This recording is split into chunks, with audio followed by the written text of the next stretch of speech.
Seja bem-vindo. Está começando o podcast Pelo Amor de Deus. Pelo amor de Deus! Pelo amor de Deus!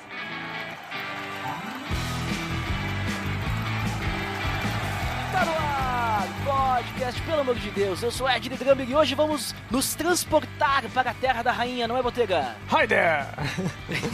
É isso aí, hoje vamos falar inglês. Na verdade, só eu que vou me transportar, porque tu já tá na Terra da Rainha, né, Botega? Hoje eu vou ter a experiência de gravar o Cristãos pelo Mundo. Vamos ver como é que funciona isso. E, Botega, só pra te não ficar sozinho nessa, então, pra nos ajudar, vamos ter aqui conosco o convidado, Gabriel Amorim. É isso aí, um abraço aí pra todo mundo. Beleza, e hoje nós estamos reunidos então para mais um episódio da série Cristãos pelo Mundo, pra falar então sobre a Inglaterra. Beleza, Edson.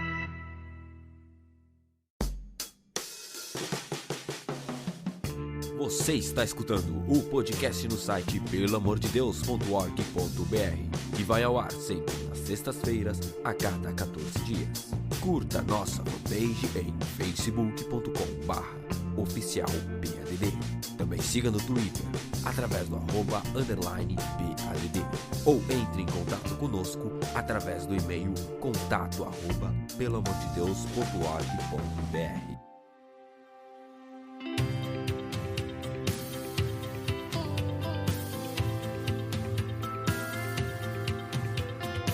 Então, pessoal, como eu já comentei, mais um episódio da série Cristãos pelo Mundo e hoje, então, estamos na Inglaterra, a terra da rainha. Inclusive, não sei se vocês já assistiram, mas eu estou assistindo no Netflix aquela série The Crown, né? Muito interessante, eu acho que eu assisti uns 3, 4 episódios, não sei se vocês assistiram já. Não, isso aí eu nunca... Eu já pensei em assistir, mas ainda não assisti. Muito interessante. Tempo. É muito interessante essa série aí, muito boa, assim, até onde eu assisti, eu e a Geisa a gente chama de série da rainha. E esse episódio não é propaganda, tá? Vocês lembram de mim? Mais ou menos, porque, tipo assim, é da época que a Rainha Elizabeth era nova, né? Então, faz tempo, né? Faz tempo. É bastante, né? Então, é bem diferente. E tu, Gabriel, já assistiu a série? Eu ainda não comecei a assistir, eu li um pouco a respeito, vi que parece que tem uma certa licença poética, ali, assim, com alguns fatos históricos, mas parece que a qualidade do conteúdo histórico é bem aproveitada. A qualidade também da direção, da filmagem da série também é muito boa. E recentemente eu também assisti aquele filme, né, O Discurso do Rei, não sei se vocês viram, né, que fala... Muito bom isso. Muito bom esse aí. Mesmo. E esse é real também, vocês sabem se é real? Ele era gago assim mesmo? Só abrindo um parêntese, não se sabe certamente, assim, porque você sabe que a família real ela é toda cercada, assim, protegida, tem uma privacidade, mas o que os biógrafos dizem é que ele realmente tinha esse problema de gagueira mesmo. Uma certa dificuldade, né? Mas vamos lá, vamos falar então sobre vocês, né? Vamos falar aqui sobre como vocês foram parar na Inglaterra, né? Qual que foi a motivação? Gabriel, se tu quiser começar, me diz aí como é que tu foi parar aí na Inglaterra? A minha família lá do materno tem uma raiz aqui, de certa forma. Tinha uma tradição já de vir pra cá. Eu tenho muitos primos que já nasceram aqui, então assim, acho que fazia parte de cumprir a tradição familiar de vir para cá, né? Então eu sempre quis estudar fora, quando eu tive a oportunidade eu quis vir aqui para correr atrás de um MBA, também fiz um curso de engenharia aqui e aí fui ficando. E tu, Botega? Pra mim eu posso pontuar 3 grandes motivações. A primeira motivação é a questão de trabalho, né, de tentar um trabalho um pouco melhor, alguma coisa diferente, alguma oportunidade diferenciada. A motivação para conhecer, que eu sempre gostei de viajar, sempre quis conhecer novos lugares, então seria uma oportunidade interessante. E o momento que a gente estava passando naquela época era um momento... Ainda continua, provavelmente, nesse momento do lançamento do episódio, esse momento econômico ruim, né? Então, como eu vi que a questão econômica não ia melhorar, eu apostei que em outro local ia ser interessante. Muito bem. Mas assim, ó, o Botega a gente já conhece a história dele, né? O Botega era cristão antes de ir, e creio eu que ele ainda é cristão agora, né? Graças a Deus. Mas, Gabriel, tu era cristão antes de ir pra Inglaterra? Como é que é? Sim, A gente estava falando sobre essa questão da família e tal. Eu tenho um tio que ele fez teologia aqui na Inglaterra e ele teve muita influência na minha vida, né? Então, desde quando eu era muito pequeno, embora meus pais são cristãos católicos nominais, então, né, digamos assim, não conta para o cristianismo que a gente acredita, mas desde muito, muito cedo eu tive essa influência, principalmente do meu tio, sobre a minha vida. E eu me recordo, eu não poderia dizer assim, no dia 17 de setembro eu me converti. Infelizmente eu não tenho essa memória. Desde muito cedo, eu me recordo com 8 ou 9 anos eu já ia para a igreja sozinho já. Então, antes de vir para a Inglaterra, eu já era cristão, presbiteriano. Eu sei que é meio chata a pergunta, mas a questão de idades, assim, pra gente conseguir entender quanto tempo tu passou no Brasil, quanto tempo tu já tá aqui, a tua idade atual, se tu puder falar.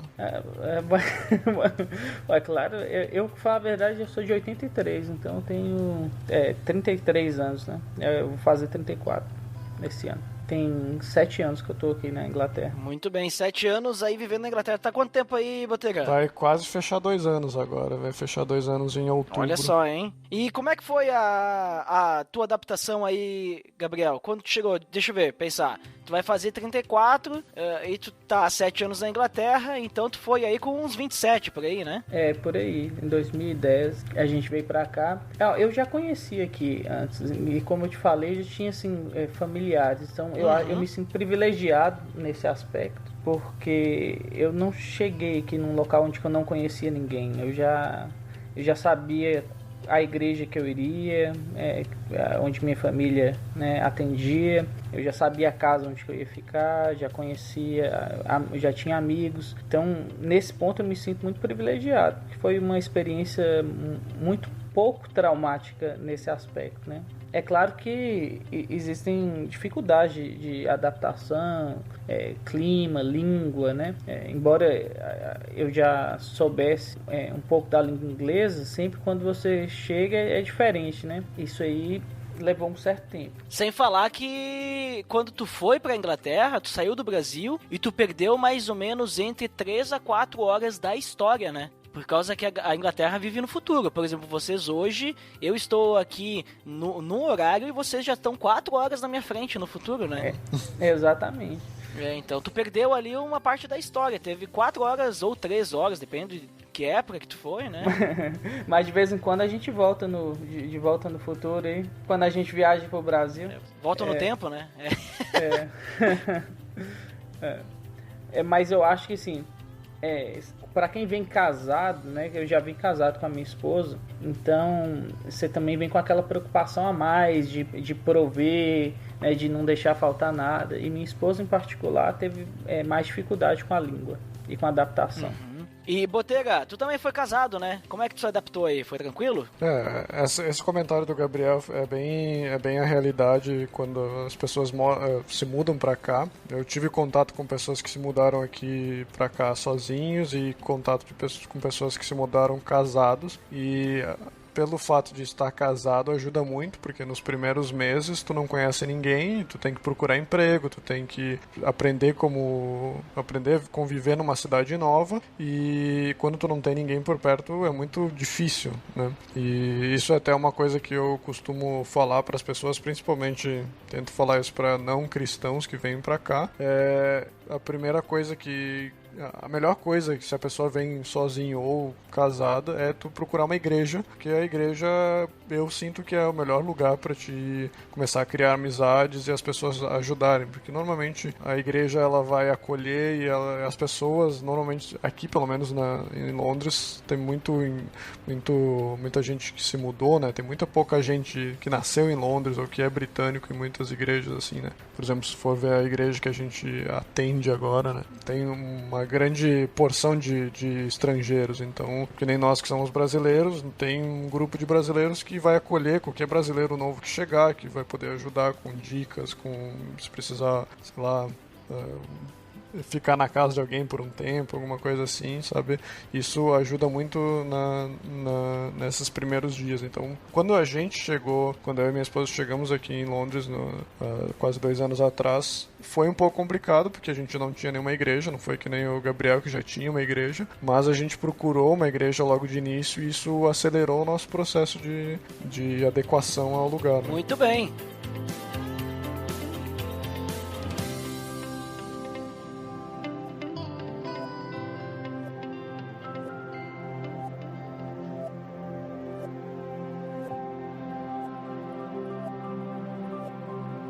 Então, pessoal, como a gente já comentou aí sobre o background de vocês, veja só, agora eu estou usando palavras estrangeiras, né, Botega? Veja só, né? Não é sempre, não é sempre. E não é o grego, nem o hebraico, nem o aramaico.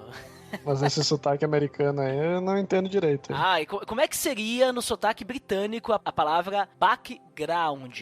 Como é que seria? E agora? Background. Não, agora eu já puxei lá do Texas, né?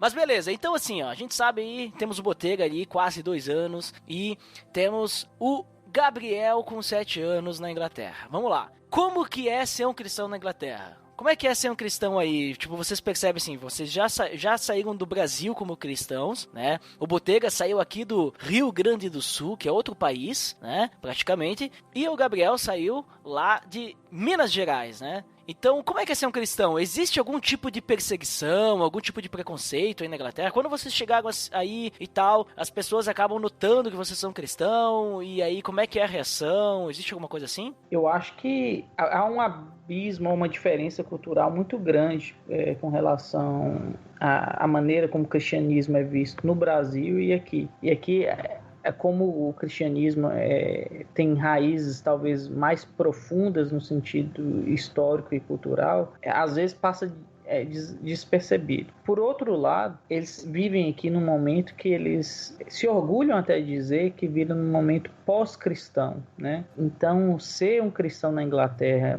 hoje tem atraído uma perseguição e um preconceito, a princípio velado, e que tem se manifestado cada vez mais forte, assim, através das instituições, através das leis que têm sido passadas pelo parlamento. Mas, no geral, as pessoas são muito educadas, elas te escutam, né? O inglês tem essa costume, ou o britânico, no geral, né?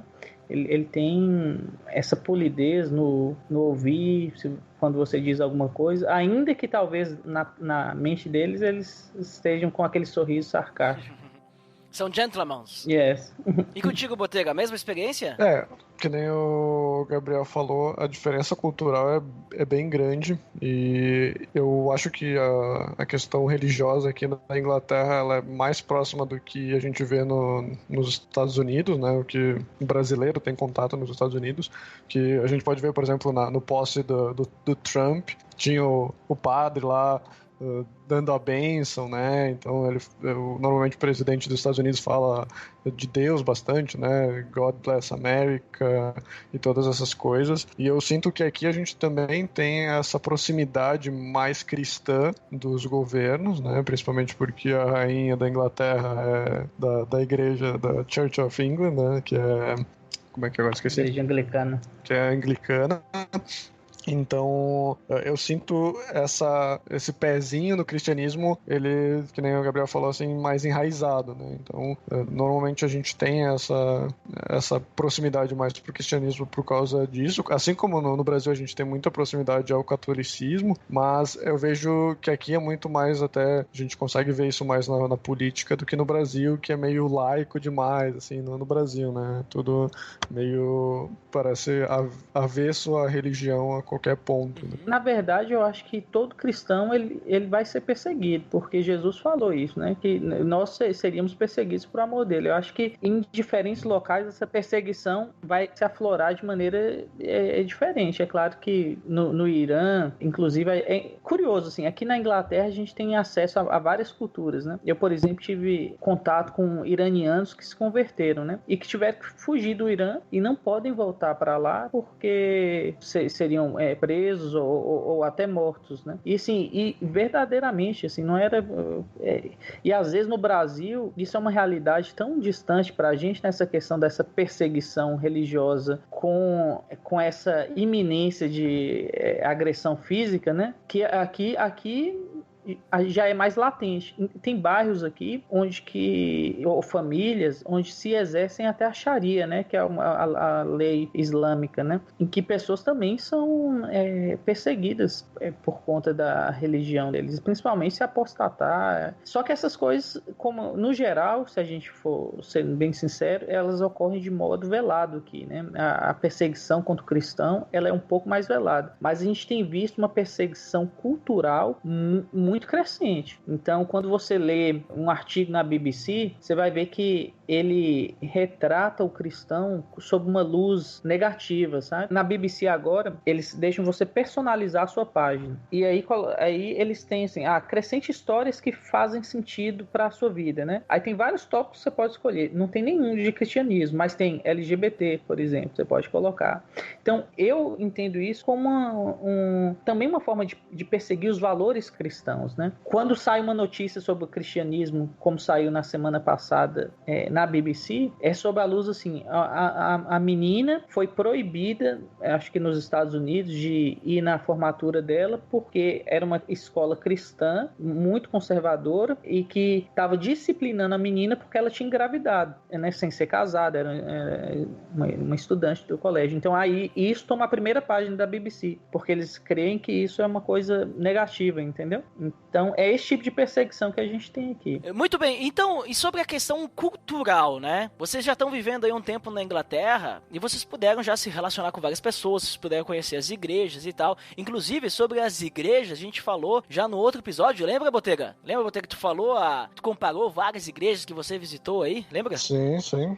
Com certeza, só não me lembro o episódio. É o púlpito nas igrejas, inclusive, link no post. Link no post. Mas então, você já conhece um pouquinho da cultura aí das pessoas, né? E falando em cultura, é normal vocês conhecerem cristãos protestantes ou há poucos cristãos protestantes, até levando em consideração que o Botega até citou antes que o Brasil, a questão política, ela tem um estado laico, né? E aí a gente vê que a questão do parlamento, da rainha, tem bastante relação com a igreja, né? A igreja anglicana. E, então, assim, falando, a gente sabe que tem, no meio disso tudo, a gente tem também os católicos e tem o protestantismo em geral, né? Então, falando em cristão protestante, quando vocês conversam com as pessoas no trabalho, vocês têm, assim, mais pessoas protestantes ou há poucos porque tem outras religiões, agora também tá entrando o islamismo aí dentro, né, e tudo mais. Como é que vocês veem tudo isso? Realmente aqui principalmente em Londres, né, é um centro bem cosmopolita e com várias culturas, com diversas religiões. A gente tem esse acesso a multicultural, assim, e tem acesso a várias religiões. Encontrar cristãos tem sido cada vez mais difícil, no sentido de que há um aparente declínio do cristianismo aqui na Europa. Há um esfriamento que parece ser generalizado. Mas há também, principalmente a Inglaterra, talvez, tem sido evangelizada, né, por países do sul, vamos dizer assim, do hemisfério sul, né, por pessoal do Brasil, pessoal da África. Então há esse tipo de crescimento assim também. Mas eu acho que para entender isso, Ed, seria bom a gente pensar sobre o panorama histórico do cristianismo aqui. O cristianismo, se eu puder talvez resumir, o cristianismo aqui ele é bem antigo, né? Desde o primeiro século já existiam passagens de cristãos aqui. Pessoas talvez até acreditam que talvez o apóstolo Paulo tenha feito uma das suas viagens missionárias até aqui.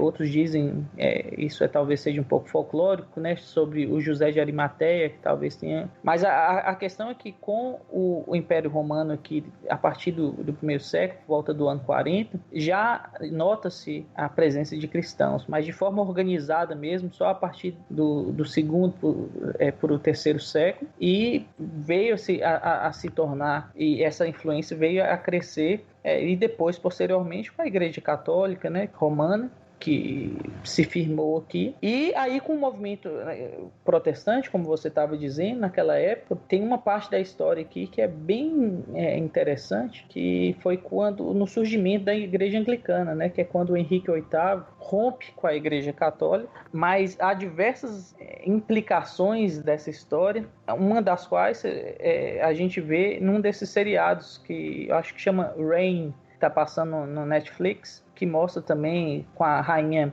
aqui chama de Queen Mary, né? Tem a Bloody Mary, tem a Queen Mary, tem a Mary, Queen of Scots, então a rainha Maria I, se eu não me engano em português, e há toda uma trama ali que é devido a esse divórcio do Henrique VIII, que começou com isso, né? Da Igreja Católica, essa inserção do anglicanismo e depois a reinserção do catolicismo. Então, no final das contas, houve um ato aqui que chama Act of Supremacy, que é o ato da supremacia, que ele permitiu a existência ou a coexistência dessas duas religiões. Então, tradicionalmente, desde da época da Reforma Protestante, coexistem aqui a Igreja Católica e a Igreja Anglicana, sendo a Igreja Anglicana a igreja oficial do Reino Unido, e tendo a rainha ou o rei, né, o monarca, como o seu chefe. Então, a rainha, ela é rainha da Inglaterra e ela é chefe da igreja anglicana. Nesse aspecto, então, quando a gente volta a falar da cultura, a gente vê que,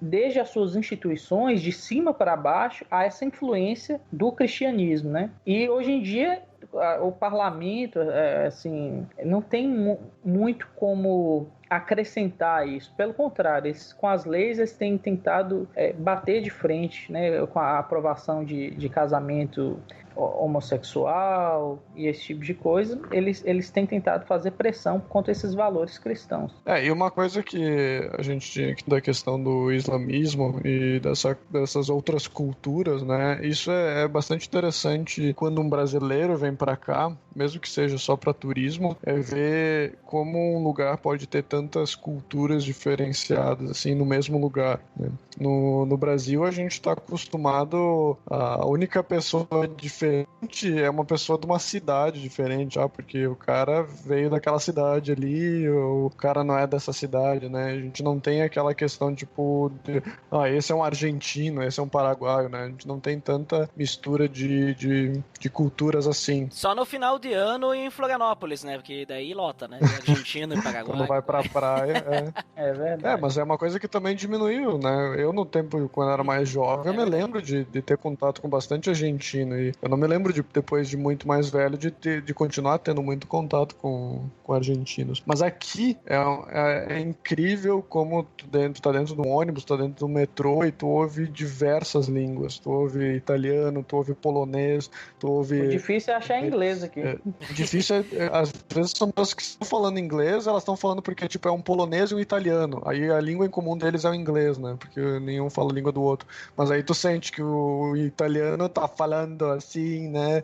Então... Não, mas Botega, é que tu saiu agora de Bento, mas agora a gente escuta aqui português, a gente escuta italiano, a gente escuta o crioulo, francês, porque agora tem também senegalês, né? E haitiano, então... Volta e meia tu escuta na rua um cara falando crioulo. Essa sensação diferente aqui é uma coisa que aqui já acontece há anos. O Gabriel talvez vai poder dizer mais com certeza, assim. Então, isso já é uma coisa que já tá dentro aqui da cultura, né, de tu ter essa diferenciação. Claro que eu tô falando dessa diferenciação, essa mistura de culturas aqui em Londres, mas se tu for para outras cidades menores, isso vai ser muito menor, né? Na cidade onde que eu trabalho, a maioria do pessoal da empresa é britânico, então dificilmente, assim, tu tem um pouco também dessa, assim, o pessoal de interior, ele não gosta muito, assim, de pessoas de outro lugar, parece, assim, né? Não é todos, mas tu sente, assim, que o pessoal é mais britânico, assim, e gosta de ser britânico. Quando tu vem pra Londres, é a mistura, tu tem de tudo, tem indiano, tem... e vai, né? Tu consegue ver tudo. E aí, isso inclui bastante o muçulmano, né? Porque é uma cultura que também já entrou aqui, já conseguiu achar o seu espaço, né? Assim como, talvez, há mais alguns anos, o senegalês aí, o haitiano, já vai estar dentro da cultura, tu já vai ter haitianos que nasceram no Brasil, né? Os senegaleses que nasceram no Brasil, e eles não vão ser mais senegaleses, eles vão ser brasileiros. Só que, tipo, eles têm a cultura senegalesa nas costas, né? Os pais vão criar com a cultura senegalesa, a cultura haitiana, esses filhos. É a mesma coisa aqui. Então, os muçulmanos, esses que fizeram os atentados recentemente, eles eram britânicos. Mas os pais, eles criaram os filhos com a cultura árabe, né? Com a cultura muçulmana. Então, essas pessoas, por mais que elas sejam britânicas, elas muitas vezes estão abaixo de uma cultura totalmente diferente, né? Acontece esse tipo de atentado porque essas pessoas já estão aqui, elas têm todos os direitos de serem britânicos e viver aqui tranquilamente, mas elas buscam essa cultura que veio dessa cultura dos pais, dos parentes, né, e dos ancestrais dessas pessoas, né? Então, isso provavelmente no Brasil vai demorar ainda para começar a acontecer, mas aqui já é de muitos anos, né? Eu poderia acrescentar a isso aí, voltando um pouco nessa questão do panorama das igrejas aqui também, ou das religiões, desse encontro de culturas, é que, em parte, porque quando você olha para a história, tem o Império Britânico, foi um império que exerceu influência sobre o mundo inteiro. Tem até um mapa que mostra assim, locais onde que o Império Britânico não invadiu. Aí tem países, né? Não tem quase nenhum no mundo inteiro. Inclusive até no Brasil já foi invadido pelo Império Britânico também. Então, assim, na época ali daquela guerra ali do Paraguai, ali, eles invadiram pelo Rio da Prata e tal. Então, uma coisa que acontece aqui com certa frequência é que quando brasileiros vêm aqui pela primeira vez, eles estão caminhando pela rua e eles veem assim, muçulmanos ou indianos, eles acham, uai, que coisa diferente, eu não estava esperando isso. Mas é porque nessa expansão do Império Britânico, eles também acabaram atraindo essas pessoas para o centro do Império, né? Então, os indianos, que a Índia fez parte daqui, tipo como se fosse uma colônia, né, do Império Britânico. Então, eles por muitos anos eles tinham direito a quase que uma cidadania, né, britânica. Ou outros países, eles têm aqui o que eles chamam de Commonwealth.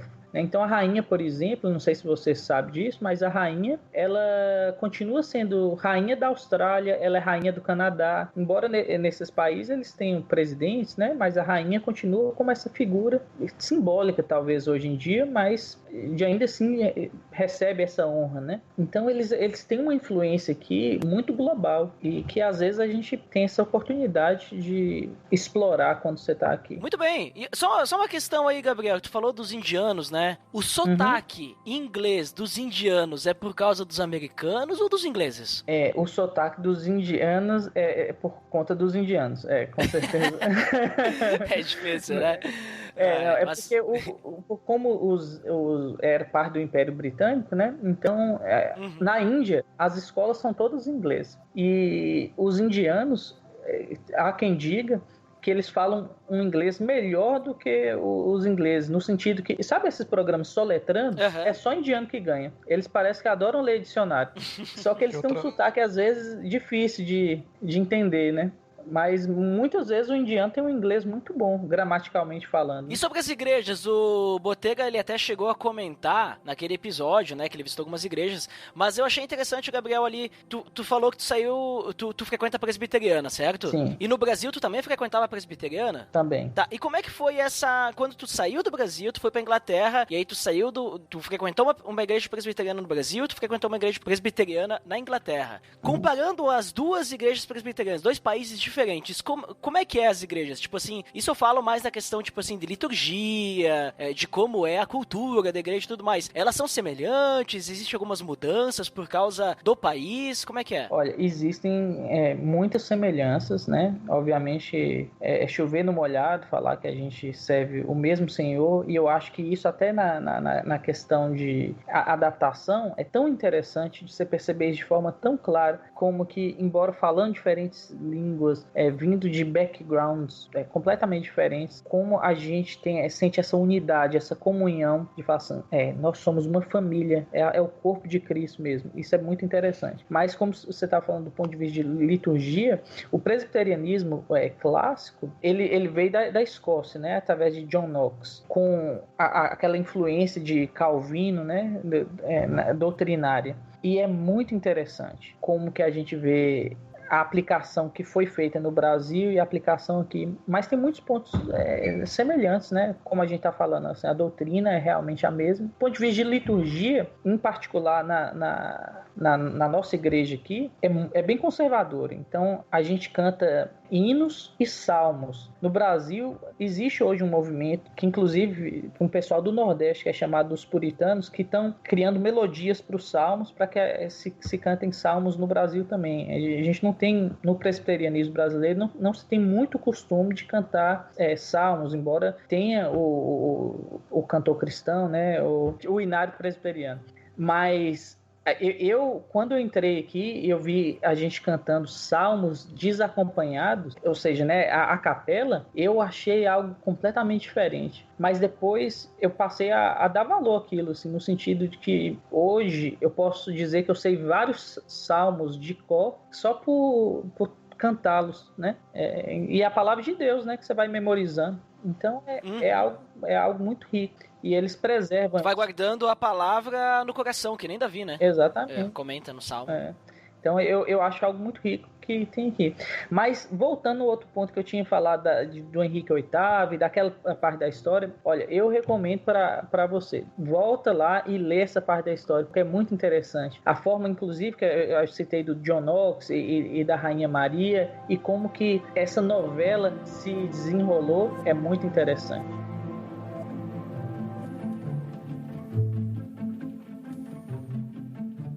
Muito bem, pessoal, a gente falou aí diversas coisas aí, né, sobre cristianismo, né, na Inglaterra, né, até o Gabriel trouxe um panorama histórico bem resumido, né, Gabriel, porque também vai falar de toda a história, ia ter que fazer aí quase uma faculdade aí pra nós aí, pra gente entender tudo, de tanta coisa que tem, porque a história da Inglaterra, ela tem muito mais anos que a história do Brasil, né, porque o Brasil é recente, né, é praticamente novo, né, a Inglaterra tem muito mais, mas agora vamos falar algumas curiosidades sobre a Inglaterra aí, pro pessoal conhecer um pouco mais, né, sobre como que é viver na Inglaterra e tudo mais. Por exemplo, Gabriel, questão de educação. Como é que funciona a educação aí na Inglaterra? Que a gente tá acostumado, né? A criança vai pra escola, depois ela tem o ensino fundamental, o ensino médio, e depois tem, sei lá, vai pra universidade, tem que passar no vestibular e tudo mais, e é assim que funciona. Ensino superior, pós-graduação, mestrado, doutorado. Exatamente. Como é que funciona aí na Inglaterra aí? Eu não sou um expert, digamos, nessa área assim, mas eu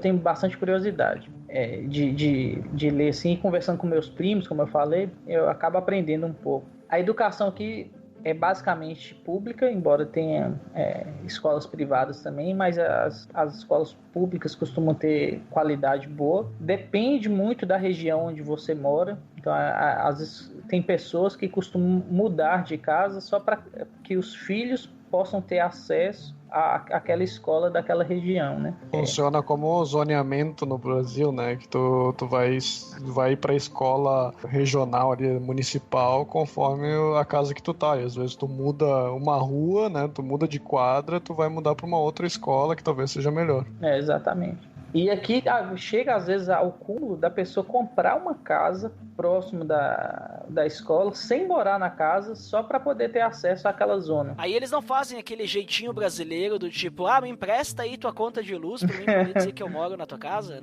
Não tem isso? Porque aqui tem bastante, para poder conseguir vaga nas escolas, eles fazem isso. Isso eu não ouvi falar, não. Eu já ouvi falar deles comprarem em casa, né? O que é talvez um pouco mais caro do que pedir a conta de luz emprestada. Tu vê que o pessoal aqui tá num outro nível, né?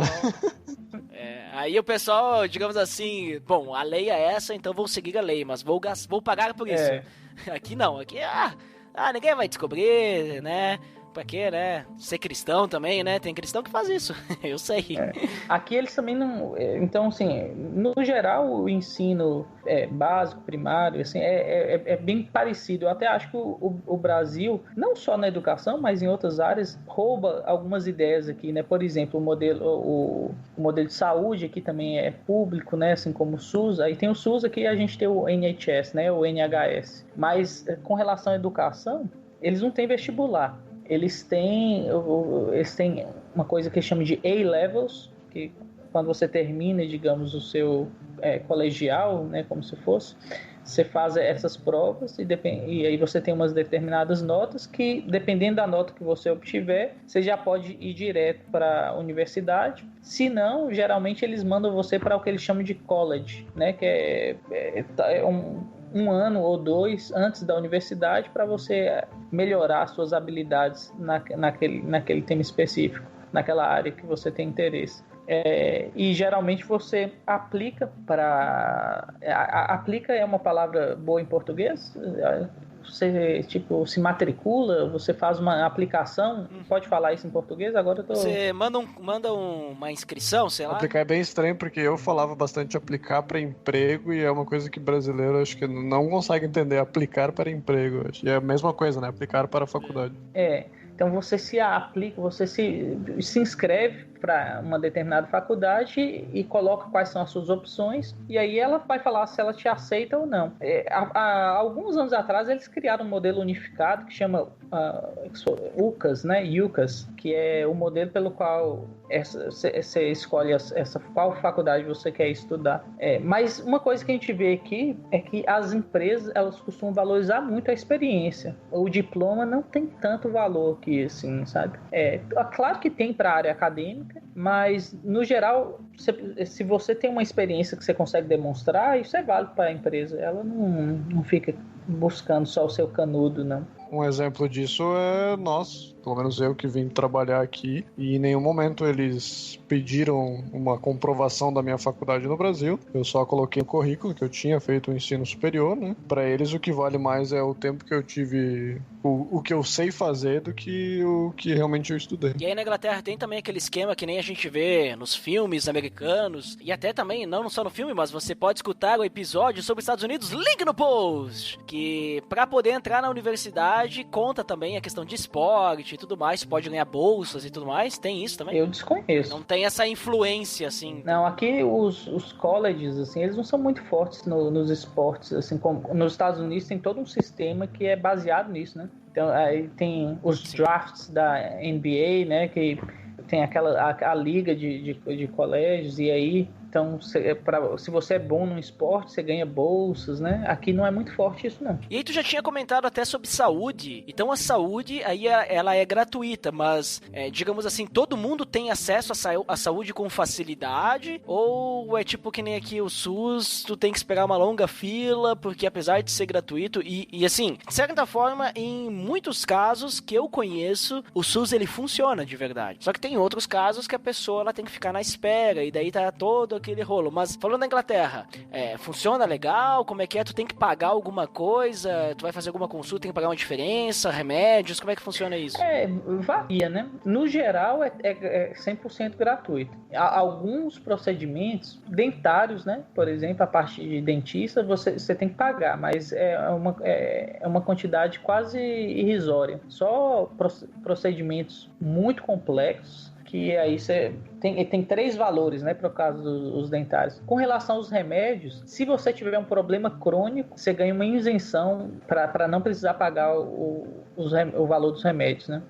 Se não, é um valor tabelado também, o remédio costuma ser barato aqui. No geral, a minha experiência, porque diferentes pessoas às vezes têm diferentes experiências, mas a minha experiência que eu tenho visto aqui é que é realmente o nível de serviço de saúde aqui é muito bom. Embora seja público, né? Que geralmente a questão pública carrega uma certa marasmo, assim, né? Porque a falta de competitividade, às vezes, ela gera ineficiências, né? Pode gerar, né? Dependendo de como é gerenciado. Eu perguntei nesse sentido, por causa que nem a gente sabe, o SUS aqui é tudo gratuito, né? Muitas vezes, dependendo do remédio, tu ganha até o remédio. E aí tu tem casos, por exemplo, que nem a gente gravou o episódio do Japão, inclusive, link no post. O episódio do Japão, a gente percebeu que lá no Japão tu tem a saúde pública, mas se tu for fazer uma consulta, tu for pegar um remédio, alguma coisa assim, tu precisa pagar uma diferença, né? Não é que nem tu pagar o particular, que é caríssimo, mas tu paga uma pequena diferença quando tu vai fazer tu vai fazer uma consulta, tu vai pegar um remédio, vai fazer um exame, tu vai pagando pequenas diferenças, como se tu tivesse um plano de saúde que, digamos assim, é público. Não, aqui é 100% gratuito, mas aqui o que acontece, às vezes, eles dificultam um pouco para você ter acesso a especialistas, né? E novamente eu volto no ponto que eu acho que o Brasil rouba um pouco das ideias daqui, eu pego emprestado, a questão dos GPs, né? O que a gente chama de GP aqui é como se fosse o médico da família no Brasil. Então, todo bairro tem um GP. Então, quando você vem morar aqui, você tem que se registrar no seu posto de médico da família, né? O posto de saúde, o posto de saúde do bairro, né? Só que esses postos de saúde aqui dos bairros, eles geralmente, alguns são quase hospitais, então tem muitos serviços ali. E para você ir para um hospital maior, esse posto de saúde tem que fazer uma referência, né? E às vezes eles demoram para fazer isso um pouco, o que é normal, né? É difícil onerar os sistemas públicos assim sem ter uma metodologia, e geralmente, como eu falei, assim, como é dinheiro público. Mas se você pega um médico bom, como nós, graças a Deus, tivemos esse privilégio. Vou te dar um exemplo, por exemplo, minha esposa tem um problema crônico de dores de cabeça e de dores pelo corpo, uma dor crônica, fadiga, né, em português, fadiga crônica. E aí, esse médico colocou ela nessa clínica do sono, ela dormiu lá num local, parecia um hotel, eles monitoraram o sono dela durante a noite, fizeram injeções de botox na cabeça dela para parar as enxaquecas, tudo isso gratuito, a gente não teve nenhuma despesa. Tem o exemplo positivo, que nem o Gabriel falou, mas eu acredito que, assim como não dá pra pegar, dizer que o serviço é excelente em todos os casos, né? O que muito se reclama aqui é que para coisas de menor gravidade se tem um cuidado muito pequeno, assim, né? Por exemplo, eu tive uma crise de dor nas costas um tempo atrás, por causa de uma má postura e tal, e era uma crise assim que eu quase não conseguia andar direito, parecia um velho, né? E eu fui no médico, o médico... Só parecia, Botego? Ou tu tá ficando velho mesmo? Peraí. A idade tá batendo mesmo, né? Mas enfim, eu fui no GP aí, né? No GP aqui do bairro que eu tava. O médico... Tipo, eu esperei algumas horas ali pra ser atendido, como normalmente se tu fosse no Brasil, numa cidade pequena, também aconteceria, que acontece numa cidade grande que nem Londres. Fui atendido pelo médico, o médico me fez algumas perguntas, né? Sobre o médico geral, né? Como fosse fazer uma triagem, assim, no posto de saúde. Me fez algumas perguntas pra ver qual a gravidade disso, né? Mas como viu que era uma coisa, assim, tipo, aguda, que tava acontecendo ali no momento, não era nada que eu tivesse algo crônico, ou que eu tivesse realmente quebrado, algo de uma coisa realmente que fosse séria, né? Ele, tipo, não deu muita atenção. Então, o que ele me passou foi, eu vou te passar pra um grupo de reabilitação de pessoas com dor nas costas aqui, aí tu vai para um hospital para ir lá no grupo, né? Aí eu pensei, bom, eu vou lá e aí vai ter uma pessoa especializada que vai dar uma olhada nas minhas costas, né? Eu fui lá. Isso, tu marca um horário lá e tu vai no hospital, aí tinha uma galera, várias pessoas que também estavam pro mesmo horário. A gente fez tipo uma aula do cara dizendo, vocês têm que melhorar a postura, vocês têm que fazer isso, tá aqui um folder com algumas ideias, né? E ninguém foi olhar o problema de ninguém, né? E no final... eles disseram, se você tem um problema, tipo, tem uma dor muito grave, né, tu tinha que preencher um formulário antes de entrar lá, e aí eles iriam olhar o teu caso mais específico. No meu caso, como eu já tinha passado tanto tempo que eu já tava melhorando por conta própria, eu saí de lá e nem fui atendido por ninguém, né. Então, entende, quando é muito grave, tu tem um atendimento que nem o Gabriel falou, né, de a pessoa ser bem atendida de graça, mas quando é uma coisa não muito grave, uma gripe, uma coisa assim, tipo, tu tem que saber se tratar por conta. O pessoal que reclama é de que às vezes os médicos têm a política do paracetamol. Qualquer coisa que você vai aqui, paracetamol. Se não for grave, toma paracetamol. Então tem gente que não gosta. Tipo a virose aqui. Isso. Paracetamol. Então... Aqui é... o que tá acontecendo comigo? Isso é virose. Toma aí um remedinho pra virose. Então, mas só ratificando o que o Rafa falou, embora o sistema é público e seja... como que eu posso dizer assim? No mundo inteiro, o pessoal diz que é bom aqui, mas às vezes depende de sorte um pouco, sabe? De pegar um médico bom, de estar numa área boa, porque isso aqui faz diferença. E Botega, te perguntando aí, já que tu digamos assim, tu tá mais no calor do momento, já que tu tá menos tempo aí, quando tu chegou aí, qual foi, o que tu percebeu, assim, de curiosidade, assim, diferença na questão de transporte e segurança aí em Londres? Essa é a parte que o brasileiro vem pra cá e se apaixona, né? Eu já tinha ido para Curitiba, que é um exemplo de transporte e tudo mais, né, no Brasil, e mesmo assim o transporte público não funciona tão bem quanto funciona aqui em Londres, principalmente, né? Se tu for para fora de Londres, talvez tu vai ter mais dificuldades, mas aqui em Londres, em especial, que eu já uso bastante, é algo incrível como tu pode confiar, né? E é o confiar, assim, de que tu olhar no teu celular ou tu olhar em algumas paradas de ônibus tem o horário que o ônibus vai chegar e o ônibus chega naquele horário, ele não se atrasa. Às vezes tu vai pegar ônibus cheio, metrô cheio, como em qualquer outra grande cidade, mas o serviço é muito... esclarece muito bem, então quando tem algum tipo de atraso, quando tem algum tipo de problema, tu recebe atualizações em aplicativo no celular, as pessoas elas sempre ajudam a tu talvez fazer uma troca de linha, alguma coisa assim que possa ajudar. Às vezes quando tem alguma estação de metrô que está fechada por algum motivo, alguma linha de metrô que está fechada, eles colocam ônibus gratuitos para te deslocar no mesmo percurso, né? Então a empresa de transporte é excelente e a malha ferroviária aqui também é muito boa. Como eu trabalho fora de Londres, eu preciso me deslocar, eu desloco uma vez por semana para ir para o trabalho, e a rota que eu faço, ela demora 1h30 e eu pego o trem de alta velocidade, então, tipo, é uma espécie de trem-bala, né? Então tu consegue ir a grandes distâncias fora de Londres mesmo, e ela ser um percurso ok, não ser um percurso caro, não é algo que eu não conseguiria fazer, né? Não impacta tanto assim no meu salário, mas eu consigo ir e voltar no mesmo dia, numa distância assim que seria quase impossível no Brasil, de carro, assim, seria muito frustrante, né? E aqui tu fazem praticamente em linha reta nos túneis embaixo da terra, né? E a questão de segurança, aqui também, apesar de tu ouvir muito de atentado, essas coisas, a segurança ela é muito grande aqui. Tu tem facilidade de se locomover na cidade, principalmente no centro, se tu quiser sair de noite, alguma coisa assim. Eu nunca senti, assim, de ser assaltado, de ter perigo, essas coisas, porque aqui não tem aquele trombadinha que tem no Brasil, né? Que tu vai lá, o cara vai realmente te roubar, né? Tu percebendo isso. Normalmente o cara vai te assaltar, talvez vai ser um batedor de carteira, que tu nem vai perceber quando tu vê, cadê meu celular? Deixei em cima da mesa e não tá mais, sabe? Isso até pode acontecer, principalmente em lugares turísticos, tipo, tu vai embaixo lá do Big Ben, tá sempre uma galera lá, um monte de turista. Se o turista tá meio desavisado, o cara pode passar e te roubar e tu nem perceber, né? Não é que nem no Brasil que os caras fazem arrastão, né?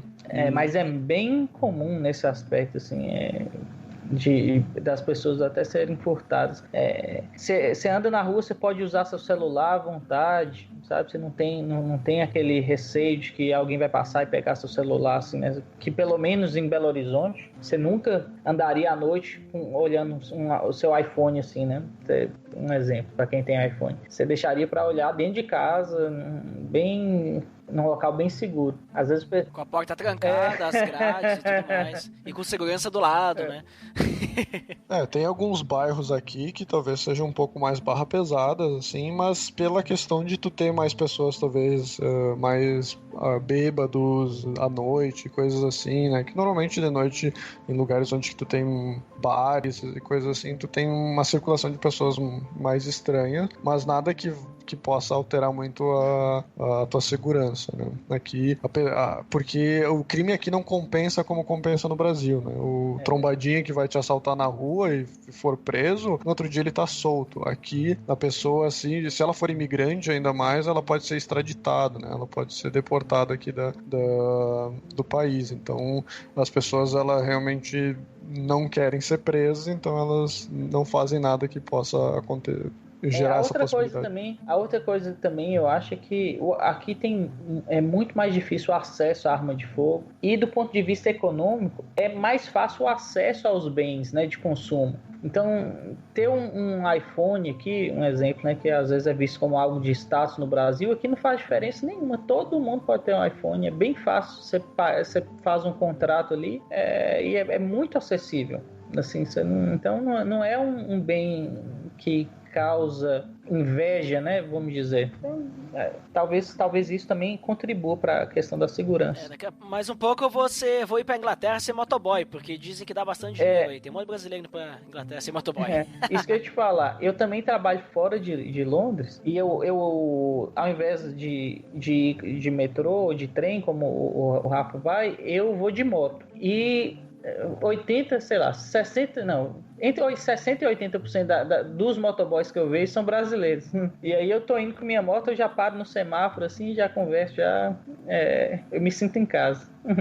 Eu já vi alguns vídeos do pessoal comentando que vão ali pra novas oportunidades e tal, e conseguem tirar um dinheiro legal, né? Com esse tipo de trabalho. Isso que é interessante aqui. Na verdade, se você quer ser motoboy, tudo bem. Tipo, você vai conseguir pagar suas contas, você vai conseguir viajar, você vai conseguir ir pro Brasil. Assim, há uma certa facilidade, entre aspas, né, de você poder trabalhar como cleaner, né, como as pessoas falam, trabalhar com faxina, mas você vai conseguir pagar suas coisas. Então, não há uma diferença muito grande, né, há um abismo muito grande do ponto de vista de consumo do rico pro pobre, né? Uma das coisas que falam bastante é que a cidade aqui, principalmente Londres, é muito cara, né? Principalmente porque a Libra também é muito cara. Então, qualquer pessoa que vier para cá, o valor da moeda da pessoa vai ser menor, né? No caso do Brasil, agora está em torno de 4-1. Então, se torna uma cidade muito cara, mas qualquer trabalho que você fizer, mesmo que seja para limpar privada, mesmo que seja para limpar, sei lá, que nem trabalho de limpeza, tu vai ter condições de tu alugar uma casa decente para ti, tu vai ter a tua vida decente, e muitas vezes as pessoas vão ter uma vida mais decente aqui sendo faxineiros do que talvez tendo um emprego regular no Brasil. E com iPhone. Mas tu falou que tá 4-1, né? Tá 4, mas já a Libra já teve, digamos assim, tu precisava de R$7 pra comprar uma Libra uma época, né? 2 anos atrás, quando eu vim pra cá, a gente veio com a Libra 6-1 e ela caiu na época do Brexit, ela caiu pra 3,80, chegou acho que até 3,60, 3,70, e agora ela voltou para 4 novamente. O Rafa tá falando sobre o custo de vida aqui. Realmente em Londres especialmente tem duas coisas que são muito caras: moradia e transporte. Então esse transporte que a gente está falando funciona, mas é caro. Todas as cidades, eu acho que eu já até comentei isso, né? Mas eu acho que todas as cidades aqui praticamente tem uma estação de trem. Você pode viajar para qualquer lugar desse país aqui de trem. Estações de metrô aqui tem a mais antiga e das maiores do mundo. Então você consegue, o transporte público realmente funciona, mas tem um preço.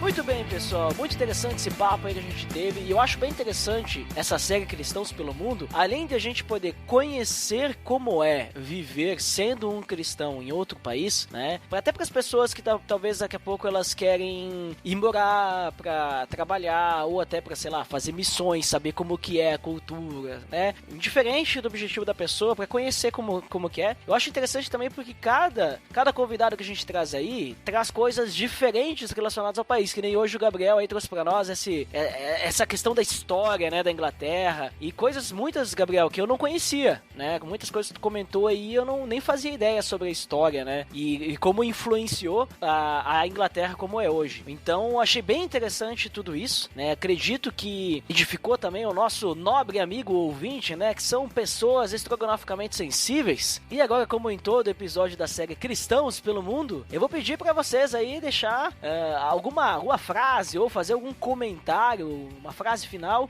na língua que vocês falam no país aí. Quem é que quer começar aí? Vocês vão querer os dois falar aí uma frase no inglês britânico? O Gabriel pode dar a bênção na língua local, como ele dá na igreja. Não, eu acho então... o que eu diria é que a frase que você tem que saber, se você vem pra Inglaterra, o que você tem que saber dizer que antes de qualquer coisa é sorry. Aqui, se alguém pisa no seu pé, você diz sorry. É engraçado que eu pedi pra Karen, porque é bem isso aí, né? Qualquer coisa aqui é sorry, mas eu pedi pra ela como é que eu respondo sorry, né? Quando alguém diz sorry pra mim, o que eu falo de volta? Ela diz sorry, responde sorry, né? A pessoa te diz sorry, tu diz sorry de volta. Mas então, fala alguma coisa aí pra nós, Gabriel. Uma bênção final, então, já que o Botelho comentou isso. Não, eu tenho dificuldade em falar assim, eu não tenho essa espontaneidade de vocês, não. Essa questão do sorry eu acho interessante. Outra questão aqui é cheers. O pessoal aqui não fala thanks, eles falam cheers. E mind the gap, né? Tipo assim, que você escuta aqui isso muito no metrô. Se você anda de metrô aqui em Londres, você vai voltar sonhando com essa frase. Mind the gap between the train and the platform. Então isso fica na cabeça. Agora explica o que significa, né, as frases para os nossos ouvintes, né, que não entendem. Tá, não, isso é só uma frase do metrô mesmo, porque eles falam assim, mind the gap, que o gap é uma distância, né, entre o trem e a plataforma. Então tá falando pra você, ao descer do metrô, pra você lembrar que às vezes tem um buraquinho assim pra você não tropeçar. Eles são viciados aqui com segurança. Como é que a gente fala? Health and safety. Como é que é, Rafa? Você que tá bom de tradução, hein? Saúde e segurança. E segurança? Mas no sentido de que, assim, lembra quando teve aquele incidente no Brasil da Boate Kiss? Eles ficaram falando disso aqui, assim, por semanas e semanas, porque para eles era um absurdo essa questão do incêndio, assim, de o pessoal não ter saída de incêndio, não ter plano de incêndio. Aqui nas empresas, a gente sempre, toda semana, eles testam alarme de incêndio. Quando você vai para uma empresa, você é treinado, se tiver incêndio, você vai correr para esse lado, você pega essa jaquetinha, tem a pessoa que que você tem que seguir, tem o ponto onde fora da empresa, onde todo mundo vai se encontrar depois do fogo. Então eles são obcecados com esse tipo de, o que eles chamam aqui de health and safety, né? Segurança no trabalho ou segurança de forma geral. Então aí, ó, pra quem vai pra Inglaterra, já vai se acostumando ali com o que tu vai escutar lá, né? E principalmente com o sorry, né? E o cheers, né?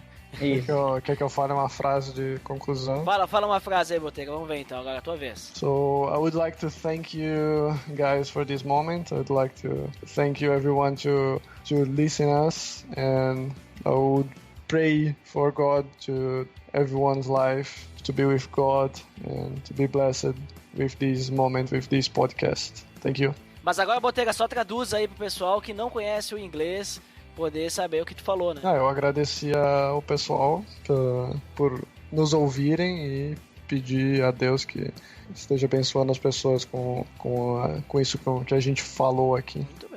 Então tá, pessoal, muito bem, muito obrigado aí pela participação aí, Gabriel, muito obrigado pelo teu tempo, obrigado também, Botega, não vou esquecer de você, né, você fica chateado depois, você nem dorme, né, se eu não lembro de agradecer a você, então muito obrigado pra quem escutou nós até aqui e pra quem fica pra área de feedbacks até daqui a pouquinho, pra quem não fica, então até o próximo episódio, até mais! Até mais, God save the Queen, porque ela precisa.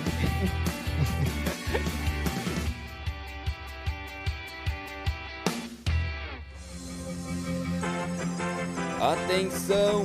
Você está entrando na área de feedbacks. Fique ligado.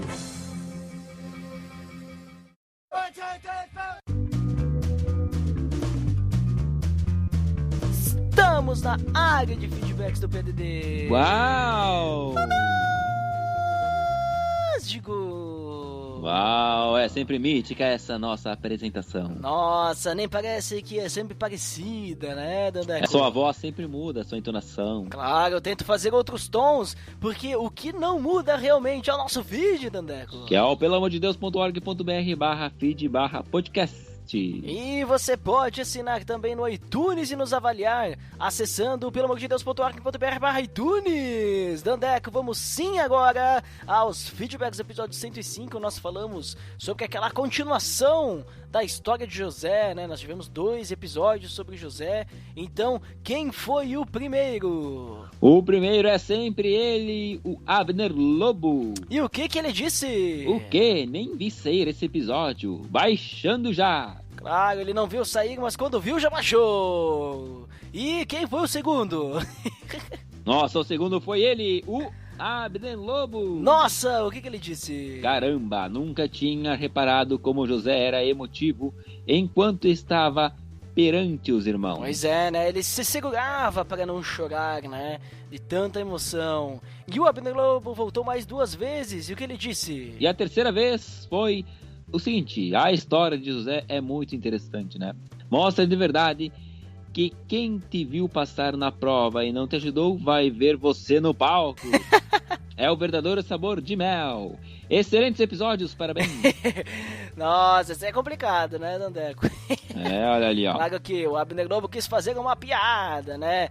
O Abner Lobo, de uma forma, né, vamos dizer assim, frugal, né? Uma forma frugal. Ele quis colocar aí um comentário de sumidade estrogonoficamente sensível de uma forma helps e também parco comentar sobre uma piada envolvendo aí uma música aí que fala sobre o sabor de mel, né? Às vezes ele tem uma atitude um pouco petriz, né? Uma criança, um adolescente. Mas, Dandeco, e qual que foi o último comentário da Abner Lobo? Então é o seguinte, aliás, já sei quem será o próximo na linha dos personagens da Bíblia. Opa! Quem vai ser? Ele só disse que já sabe, mas não comentou, então não vale, Abner Lobo.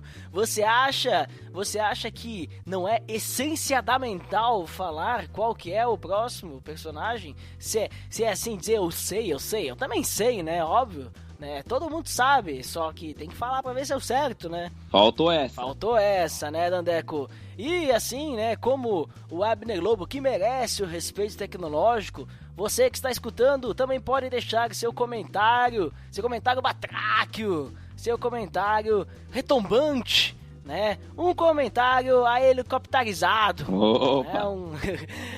Um comentário que vai vir logo antes das indicações que vão vir agora. Quais são? É isso aí, porque a indicação de hoje é o Pupilas em Brasa, o episódio 97. Rock and Roll, pedras que rolam falarão. Muito bem, é um episódio brasa mora, né, Dandé? Como diriam os antigos, né? Não sei se já ouviu falar dessa gíria. Brasa mora. Nunca tinha escutado. Isso aí é um podcast brisado.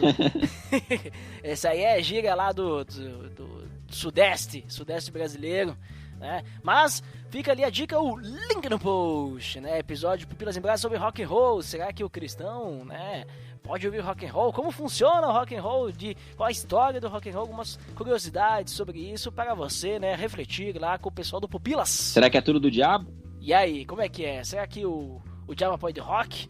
Né? O que será? Será que Raul Seixas estava falando a verdade? O que será, né? Então fica a dica aí desse episódio mítico, Dandeco. Não, um episódio trítico, Dandeco.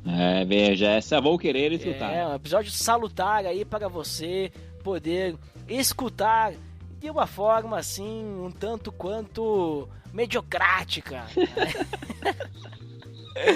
Então, Dandeco, depois desses feedbacks sugestivamente qualificados, né? Feedbacks inoxidáveis, ou seja, que tem brilho, vamos encerrando por aqui, não é? Isso, eu me despeço, pessoal, de vocês. Então tá bom, então até mais!